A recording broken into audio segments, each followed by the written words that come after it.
Hello बच्चों, कैसे हैं आप सभी। मुझे उम्मीद है आप बिल्कुल स्वस्थ मस्त हैं। पहले बच्चों, मैं आपके सामने क्वेश्चन आंसर लेकर आई हूँ आज। द थर्ड लेवल जो 12th क्लास इंग्लिश का पहला चैप्टर है।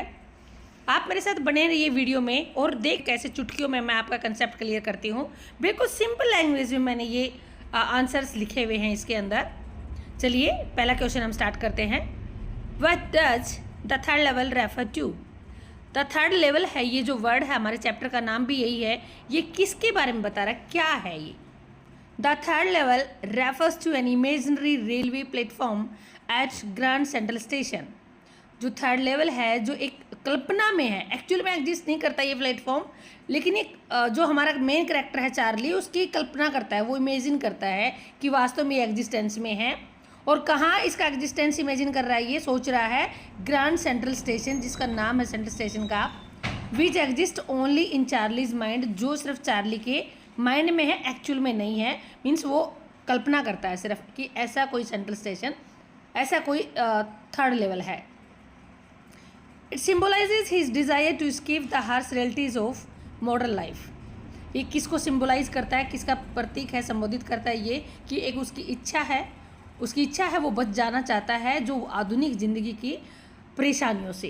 रियलिटीज़, हार्श रियलिटीज़ मीन्स जो परेशानियां हैं, जो वास्तविकताएं हैं, जिसको वो सहन नहीं कर पा रहा आज की ज़िंदगी, जो भागदौड़ की ज़िंदगी है, उन सब से वो बचना चाहता है। और उसी को ये संकेत करता है कि वो थर्ड लेवल का इमेजिन करता है।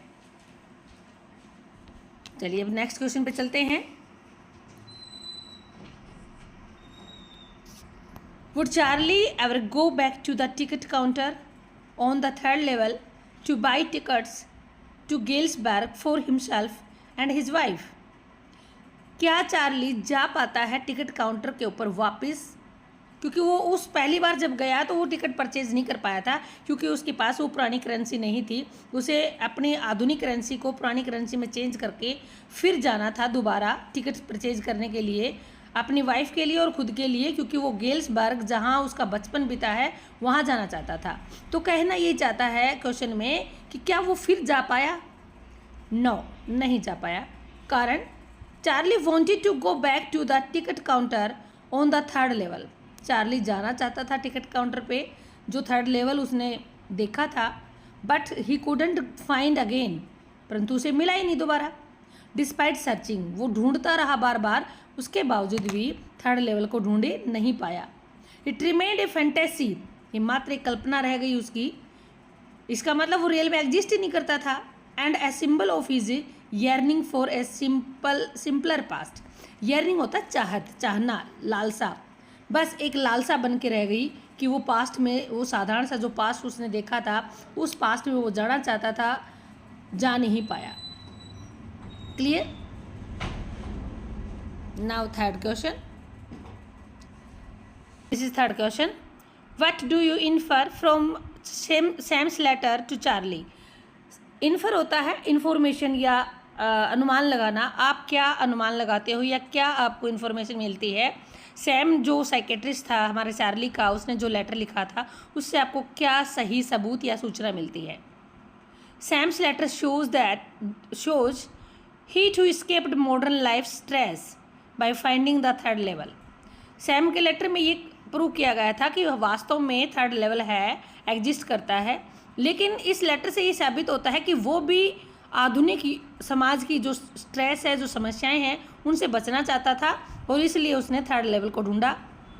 It suggest that the third level while imaginary, ये भी हमें सुझाव देता है कि जो थर्ड लेवल है वो एक काल्पनिक मात्र है, कल्पना मात्र है।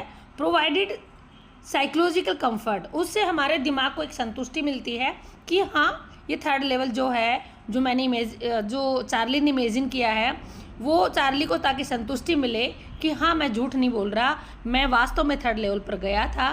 तो ये उसको कहीं ना कहीं एक मानसिक संतुष्टि देता है। Clear. Now next question, fourth question. The third level is a medium of escape for Charlie. How, कि थर्ड लेवल जो उसने इमेजिन किया है वो उसके लिए एक बचने का मात्र माध्यम है। कैसे। ये बेटा 2 नंबर का क्वेश्चन भी आ सकता है, 3 नंबर का या 2 नंबर का भी आ सकता है, और ये 6 नंबर का भी आ सकता है। तो बड़ा क्वेश्चन भी मैंने दिया है नीचे, लेकिन ये छोटा है आपका जो 2 मार्क्स का आएगा। The third level allows Charlie to mentally escape from the stress, fear and pressure of his life in the modern world by imagining a peaceful bygone era। बाइगोन क्या होता है? जो पास्ट में एग्जिस्ट करता था, जो उसकी कल्पना में एग्जिस्ट करता है। ईरा मीन्स युग, वो युग जो पास्ट में एग्जिस्ट करता था, अस्तित्व में था, लेकिन अभी नहीं मिला उसे। तो द थर्ड लेवल है वो अलाउ करता है चार्ली को कि वो मेंटली, एक्चुअली में तो वो नहीं एस्केप हो सकता, बच के भाग सकता, जो प्रेशर है उसके ऊपर ज़िंदगी का, लेकिन वो मेंटली जा सकता है, मतलब माइंड में सोच सकता है, ऐसा इमेजिन तो कर सकता है। वो अलाउ कर रहा है थर्ड लेवल। किससे बच रहा है वो? स्ट्रेस, फियर एंड प्रेशर, जो उसकी समस्याएं हैं, जो डर है और जो दबाव है उसके ऊपर उसकी लाइफ का, उन सब से वो बच सकता है। कौन सी life? In the modern world, जो आज के युग में वो जी रहा है। बाय इमेजिनिंग, इमेजिनिंग मीनिंग कल्पना करता है। जब क्या कल्पना कर सकता है? A peaceful bygone era. Peaceful मतलब जहाँ पर किसी प्रकार की स्ट्रेस नहीं होती है, जहाँ टेंशन नहीं है, प्रेशर नहीं है किसी प्रकार का, ऐसे ईरा का एग्जिस्टेंस है, अस्तित्व में ऐसा कोई युग है, उसको इमेजिन करता है कि वहाँ किसी प्रकार की कोई टेंशन नहीं है, आप मस्त लाइफ जी सकते हो। थर्ड लेवल है, वहाँ से आप कहीं और घूमने जा सकते हो, तो ऐसा वो इमेजिन करता है। लेकिन एक्चुअल में ये अस्तित्व में नहीं है, फिजिकली तो वो वहीं है, रियल वर्ल्ड में ही है, लेकिन मेंटली वो दूसरे लेवल पे, तीसरे लेवल पे चला जाता है, जो कि वास्तव में अस्तित्व में है ही नहीं। ये रहा आपका फोर्थ क्वेश्चन का आंसर। डियर स्टूडेंट्स, ये 4 क्वेश्चन करने के बाद आपको क्लियर, छोटे क्वेश्चन कोई भी आ जाए आप इसका कंसेप्ट अच्छे से लिख पाएंगे, किसी भी क्वेश्चन के आंसर को आप अटेम्प्ट कर पाएंगे। अगर हमारे लॉन्ग क्वेश्चन आ जाते हैं तो क्या आप आंसर देंगे? लॉन्ग क्वेश्चन में जो आपने ये 4 क्वेश्चन अभी तक किए हैं, इनमें से 50% वही लाइन्स रिपीट होती हैं। तो ये क्वेश्चन जब आप याद कर लेंगे तो लॉन्ग क्वेश्चन आपके लिए बड़ा ईजी हो जाएगा। तो चलिए चलते हैं, हम अब करते हैं अपने लॉन्ग क्वेश्चंस को। पहला क्वेश्चन है, what does the third level refer to? आपका इसका 2 नंबर का क्वेश्चन भी बनता है, जो कि हमने ऊपर किया है, तो वही आंसर रिपीट होना है इसमें। फिर उसके बाद पूछा है, do you think the third level was a medium of escape for Charlie? ये क्वेश्चन भी हमारा ऊपर आ चुका है कि क्या मीडियम एक साधन मात्र है बचने का, चार्ली बचना चाहता है इस आधुनिक संसार से। वाई, ऐसा क्यों? ये आपका 6 नंबर का क्वेश्चन आएगा बेटा, जिसमें आपको लॉन्ग आंसर लिखना होगा।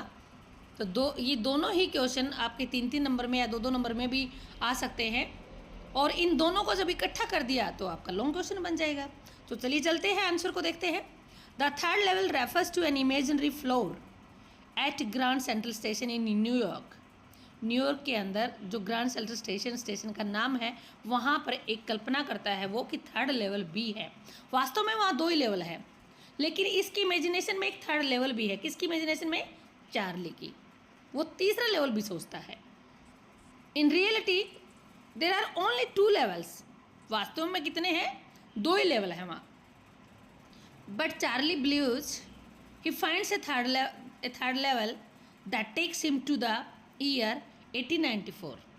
लेकिन चार्ली को पूरा विश्वास है कि उसे लगता है ऐसे कि उसने तीसरे लेवल को भी वहाँ पाया है जब वो वहाँ गया, जो किस टाइम का था? 1894 का।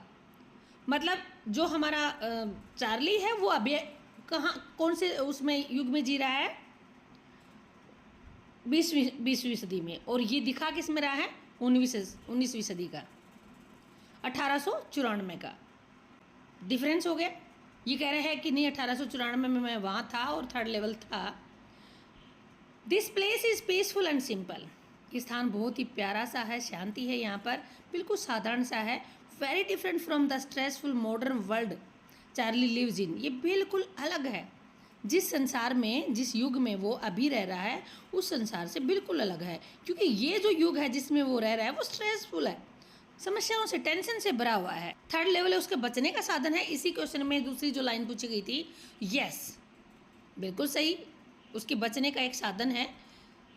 The third level was a way meaning एक वो तरीका है third level for Charlie to escape, जिससे वो मेंटली बच सकता है, मतलब थोड़े समय के लिए उसको मानसिक शांति मिल सकती है।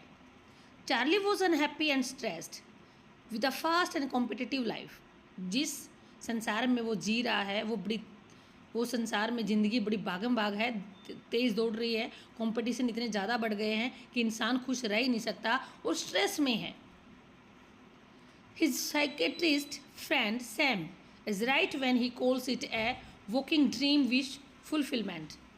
उसका जो दोस्त है, साइकेट्रिस्ट है, मनोवैज्ञानिक है, जिससे वो अपना ट्रीटमेंट करवा रहा है, सैम, उसने भी कहा कि ये संसार क्या है, एक दौड़ता हुआ सपना है जिसको हमेशा लोग लगे रहते हैं पूरा करने में। वो चाहते हैं, विश है उनकी, फुलफिलमेंट हो उस सपने की, ड्रीम की। So the third level was not real. तो इससे क्लियर हो रहा है कि थर्ड लेवल वास्तव में एग्जिस्ट नहीं करता, वो सिर्फ एक बचने का मीडियम है। It exist in his fantasy only. जो उसकी सिर्फ कल्पना मात्र में अस्तित्व में है, कल्पना कर रहा है, एक्चुअल में एग्जिस्टेंस में नहीं है। It's Charlie's way of escaping from his problems bye imagining a better world. ये मात्र एक तरीका है जिसका यूज़ करके वो आज की जो प्रॉब्लम्स हैं उनसे बचना चाहता है और कहाँ जाना चाहता है, कल्पनाओं में एक बेटर वर्ल्ड में रहना चाहता है। स्टूडेंट्स, मुझे उम्मीद है कि आपको ये आंसर बिल्कुल अच्छे से समझ में आया, जो बिल्कुल सिंपल लैंग्वेज में अटैम्प्ट किया हुआ है। चलिए हम एक लॉन्ग क्वेश्चन और करते हैं जो कि बात है, do you see an intersection of time and space in the story. क्या आपने, इंटरसेक्शन होता है मिक्सिंग, टाइम और स्पेस की दोनों की मिक्सिंग कर दी है यहाँ पर चार्ली ने, आपने देखा इस स्टोरी के अंदर? हाँ, बिल्कुल देखा है हमने, क्योंकि ये रह किसी टाइम में रहा है और इमेजिन कोई और टाइम कर रहा है, और रह किसी और जगह पर रहा है, और एक्चुअल में 2 ही लेवल है, लेकिन थर्ड लेवल की वो बात कर रहा है। तो स्पेस भी दिया हुआ उसने कि थर्ड लेवल एक ऐसा स्पेस है जहाँ पर मैं गया था, और 1894 की वो बात कर रहा है टाइम की। तो मिक्सअप कर दिया है सब कुछ इसने। तो वही बताना है कि क्या आपने देखा इस स्टोरी के अंदर कि ऐसा मिक्सअप कुछ किया हुआ है। In the story the third level by Jack Finney, ये हमारे राइटर का नाम है। आप इस प्रकार से प्रेजेंटेशन देंगे तो आपके अच्छे मार्क्स आएंगे, फुल मार्क्स आएंगे आपके। इस कहानी में जो थर्ड लेवल कहानी है, इसके अंदर जो हमारा राइटर है जैक फेनी, इन्होंने जो बताया है वो देखिए क्या है। There is an interesting meeting of time and space. बिल्कुल प्यारी सी मीटिंग दिखाई है, मतलब कन्फ्यूजन नहीं होता हमें बिल्कुल ऐसा लगता है कि रियल में थर्ड लेवल एग्जिस्ट करता है। The story takes place at grand central station in New York. ये देखा आपने कि पहले क्वेश्चन आए हैं, वही बात रिपीट हो रही है कि ये स्टोरी कहाँ पर घटित होती है, ग्रैंड सेंट्रल स्टेशन के ऊपर जो न्यूयॉर्क में है। A real place that exist in the present. ये जो ग्रैंड सेंट्रल स्टेशन है जो आज भी है बेटा, आप वहाँ जाकर के आप न्यूयॉर्क में देखेंगे तो आज भी है ये सेंट्रल स्टेशन वहाँ पर। हाउएवर द मेन कैरेक्टर जो Charlie finds a secret the third level. जो हमारी स्टोरी का मेन कैरेक्टर है, मेन भूमिका निभाने वाला हीरो है, वो चार्ली है। वो देखता है एक सीक्रेट, एक उसका ऐसे रहस्य मिलता है जो किसी को नहीं पता होता, जो थर्ड लेवल है। At the station that takes him back to the year 1894। जब वो थर्ड लेवल पे जाता है तो बिल्कुल उसको ऐसी चीज़ें देखने को मिली हैं जो 1894 में थी। This shows that while the space grand central station stage the same. ये दिखाता है कि जो जिस जगह का वो नाम बता रहा है वो आज भी वास्तव में अस्तित्व में है। द टाइम चेंजेस, सिर्फ और सिर्फ चेंज हो रहा है। तो क्या हो रहा है, 1894 टाइम बदल रहा है। Charlie feels stressed and unhappy with the fast and tense life of the modern world.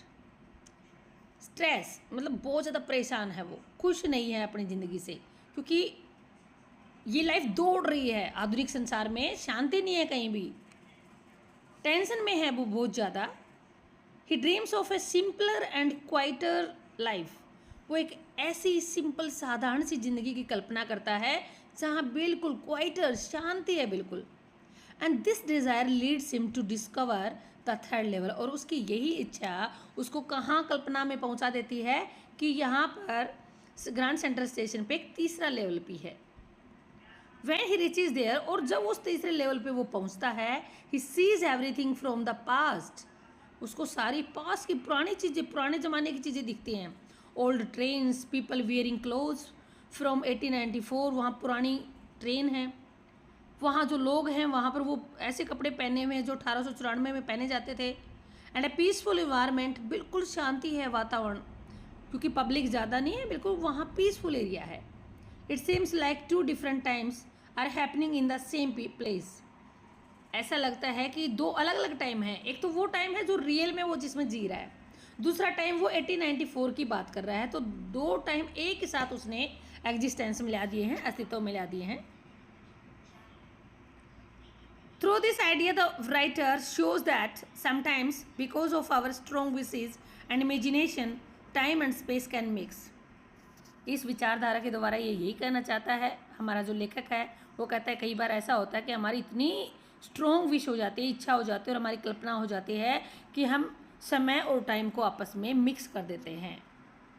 Charlie's journey to the 3rd level shows, Charlie ने जो जर्नी की है, यात्रा की है 3रे लेवल पे, वो क्या दिखाता है 3रे लेवल पर जब घूम के आता है तो ये दिखाता है how deeply people can want to escape their present problems, कि कितनी गहरी, कितनी ज़्यादा इच्छा होती है लोगों की कि वो अपने आज के युग की समस्याओं से बचना चाहते हैं।